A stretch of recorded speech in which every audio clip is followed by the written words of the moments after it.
ఏమా నువ్వు ఆ రోజు చీటీ కట్టించావుగా ఆమె చేత. మేమైతే చోటు పెట్టలేదు, మేమైతే కట్టించుకోమని చెప్పాం. నువ్వు చెప్పావని కట్టాం. ఆ పాట పాడేసుకుంది, డబ్బులు ఎత్తేసుకుంది, ఇప్పుడు కట్ట మానేసింది. నువ్వు కట్టాలి. నాకేం సంబంధం అండి? నేనేదో మాట చెప్పాను, అవన్నీ కుదరవు. నువ్వు చెప్తేనే మేము ఆమె చేత కట్టించుకున్నాం.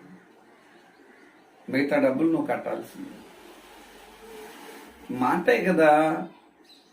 నేనేదో మాట ఊరకలేదు. ఏం నువ్వు కట్టాల్సిందే. ఇప్పటికే ఆమె మరి 5 లక్షల చీటు 10 లక్షల చీటు ఎంత అయితే అంత కట్టేసుకుంది, పాడేసుకుంది, శుభ్రంగా వెళ్ళిపోయింది. కొంతమంది ఇంకా అదే పని.